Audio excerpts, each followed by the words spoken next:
सुरभि की एक बहुत ही बुरी आदत थी। वो हमेशा ही चुटकी खाती रहती थी और वो इस मामले में कभी किसी की सुनती नहीं थी। सुरभि अपनी माँ अनीता के साथ रहती है।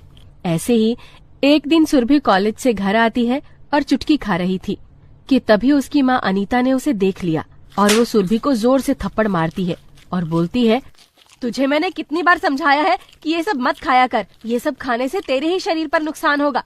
तू मेरी बात कभी सुनती क्यों नहीं है? मैं जो चीज तुझे मना करती हूँ तुझे वही करनी है। अरे मैं तेरी कोई दुश्मन हूँ जो तेरे लिए बुरा चाहूंगी? तू मेरी बात नहीं सुनती है। क्यों तू अपनी माँ तक का खून जलाती है? ये खाने से क्या मिल जाता है तुझे? माँ, आपको क्या दिक्कत है? अरे मैं कुछ भी खाऊं उसमें क्या हो जाएगा? आप भी ना हर छोटी छोटी बातों को लेकर बहुत गुस्सा करने लग गई हो। मैं कुछ बोलती नहीं हूँ इसका मतलब ये नहीं कि आप कुछ भी बोलती रहो। चुटकी इतनी बढ़िया चीज होती है। मुझे खाना अच्छा लगता है, मुंह फ्रेश फ्रेश लगता है, तो क्या दिक्कत है इसमें?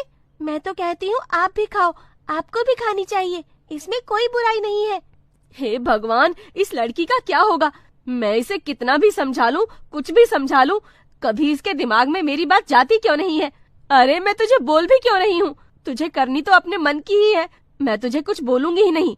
जो करना है कर, जो खाना है खा, तेरी मर्जी। तेरी सास आएगी आज। उन्होंने कहा है कि शादी का लहंगा देखने के लिए तुझे जाना है वहाँ। आपने ये गलत मुसीबत मेरे सर पर डाल दी और मुझे इतनी जल्दी शादी नहीं करनी थी। आपने मेरी शादी तय कर दी कि मैं आपकी सुनती नहीं, बस इसीलिए मैं शादी के लिए मान गई। लेकिन अभी बोल रही हूँ कि मुझे शादी में जरा भी दिलचस्पी नहीं है। शादी करके जिंदगी तो बर्बाद होती ही है, पर वो जिंदगी तो अभी भी बर्बाद है। थोड़ा तमीज से बात कर। मैं कोई तेरी सहेली नहीं हूँ जो कुछ भी बोले जा रही है। मैं तेरी माँ हूँ, मैं कुछ भी नहीं सुनने वाली हूँ।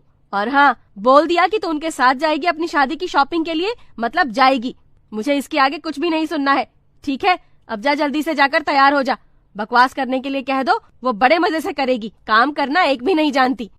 सुरभि की शादी भी तय हो गई थी, इसीलिए वो अब अपनी शादी की तैयारियों में लगी रहती है। ऐसे ही कई दिन निकल जाते हैं और कुछ दिनों बाद सुरभि की शादी मयंक नाम के लड़के से हो जाती है और शादी के बाद वो अपने ससुराल आ जाती है। ससुराल आने के बाद वो घर को अच्छे से संभाल लेती है, लेकिन वो जब देखो चुटकी ही खा रही थी। ये बात उसकी सास को नहीं पता होती।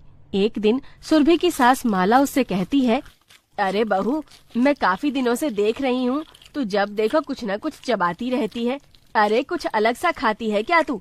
हमेशा ही तेरा मुंह चलता रहता है। मुझे भी बता दे, मैं भी कुछ खा लिया करूँगी। वैसे भी मैं बूढ़ी हो गई हूँ, ज्यादा समय तक मेरे दांत चलने वाले नहीं हैं। बता क्या खाती रहती है? अरे नहीं माँ जी, आपके काम की चीज नहीं है। आपके काम की चीज होती तो मैं खुद ही बता देती।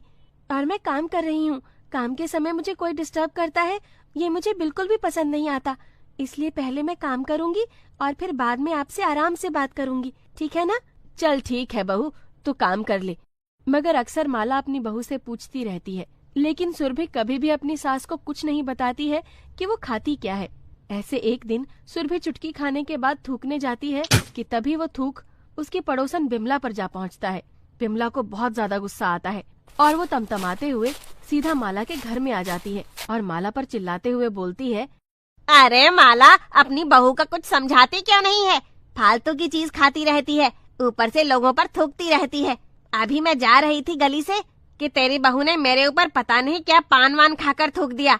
मेरे मुंह पर लाल लाल देखिए क्या गिरा है। अपनी बहू को समझा ले। मैं तुझे कब से जानती हूँ, इसलिए प्यार से बोल रही हूँ।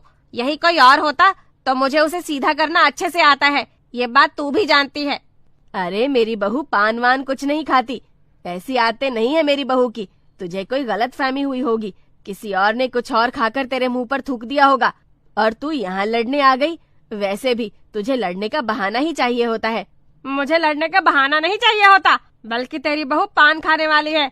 बुला अपनी बहू को और पूछ ले कि मैं सच बोल रही हूँ या झूठ। तभी सुरभि नीचे उतरती है और माला उससे कहती है, अरे बहू, ये बिमला क्या कह रही है? तू पान खा रही थी, ये सच है क्या? माँ जी, आप भी ना किसकी बातें सुन रही हो? अरे ये खुद खाती होंगी और आपके आगे मेरे ऊपर इल्जाम लगा रही हैं। मैं तो बस ऊपर से कपड़े लेने गई थी सूखे हुए, वही लेकर आई हूँ। इनका जो मन करता है वही बोलती रहती हैं। आप इनकी बातों पर ध्यान न दो, वरना आप उनकी ही सुनती रहोगी और मुझे कोसती रहोगी। मेरी बहू बिल्कुल सही कह रही है, उसकी ऐसी फालतू की आदतें नहीं है। तू ही बढ़ा चढ़ा के यहाँ पर बोलने आ गई। चल जा यहाँ से, काम करने दे। तेरे जैसे हम लोग नहीं है कि फालतू की बहस करते रहें। हमें बहुत काम है, आई बात समझ में? चल जा। सुरभि अपनी पड़ोसन विमला को गलत साबित करके वहाँ से रवाना कर देती है। दिन निकल रहे थे और सुरभि की चुटकी खाने की आदत बढ़ती जा रही थी। चुटकी खाते हुए सुरभि की ननद महक देख लेती है। भाभी, आप चुटकी खा रही हो और जब माँ पूछती है तब आप झूठ बोल देती हो। मुझे यकीन नहीं हो रहा कि सच में मेरी भाभी चुटकी खाने वाली है। भाभी, आपको तो पता है ना कि ये ठीक नहीं होता, फिर आप क्यों खा रही हो? मैं अभी माँ को बताती हूँ कि उनकी बहू चुटकी खाने वाली निकली। अरे नहीं ननद जी, माँ जी को कुछ मत बताओ, बिना बात के गुस्सा करने लग जाएंगी। वैसे भी वो बहुत गुस्सा करती हैं, तुम्हें तो पता है ना। अगर तुम माँ जी को नहीं बताओगी मेरी चुटकी खाने वाली बात, तो मैं तुम्हें अपनी नई वाली ड्रेस दूंगी। मुझे पता है तुम्हें अपने कॉलेज में पहन के जानी है, तुम उस दिन मुझसे मांग रही थी ना।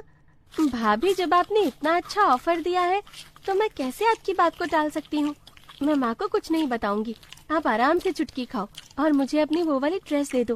वैसे भाभी, इसमें है क्या जो आपको इतना पसंद है? मैं तो चुटकी कई सालों से खाती आ रही हूँ, मुझे तो बहुत सही लगता है। पता नहीं क्यों लोग बोलते रहते हैं कि इससे नुकसान होता है हमारे शरीर को। आज तक मुझे तो कोई नुकसान नहीं किया। ऊपर से जब मैं ये खाती हूँ तो मुंह में फ्रेश फ्रेश फील होता है, इसलिए मैं तो खाती हूँ। मुझे अच्छी लगती है। लोग जज करते हैं, इसलिए कई बार मैं लोगों से झूठ बोल देती हूँ बस। सुरभि के साथ साथ जब महक भी चुटकी खाने लग गई तो दोनों ननद भाभी चुटकी खाते रहते थे, लेकिन उसमें भी सुरभि काफी ज्यादा चुटकी खा रही होती है। कुछ दिनों बाद सुरभि के दांत सड़ने लग जाते हैं और जब काफी ज्यादा खराब हो जाते हैं तो फिर वो अपनी सास के साथ डॉक्टर के पास जाती है। डॉक्टर उसके दांतों का चेकअप करने के बाद बोलते हैं, तुम्हारे दांतों में बहुत ज्यादा स्वेलिंग हो गई है और कीड़े भी लग गए हैं। तुम कुछ पान मसाला खाती हो ना, उसी की वजह से ये हुआ है ना? हाँ, वो मैं चुटकी खाती हूँ। बहू, तो चुटकी खाती है? जी हाँ, आपकी बहू चुटकी खाती है और वो भी बहुत ज्यादा मात्रा में, इसलिए उनके दांत सड़ने लगे हैं। अगर अभी भी इन्होंने अपने चुटकी खाने वाली आदत को रोका नहीं तो इनके दांत झड़ जाएंगे, क्योंकि कोई भी चीज एक लिमिट तक ही अच्छी होती है। डॉक्टर की बातें सुनकर सुरभि को अपनी गलती का एहसास होता है, जिसके बाद वो कभी भी चुटकी नहीं खाती है, हमेशा के लिए छोड़ देती है और अंत में चुटकी खाने वाली बहू से साधारण बहू बन जाती है।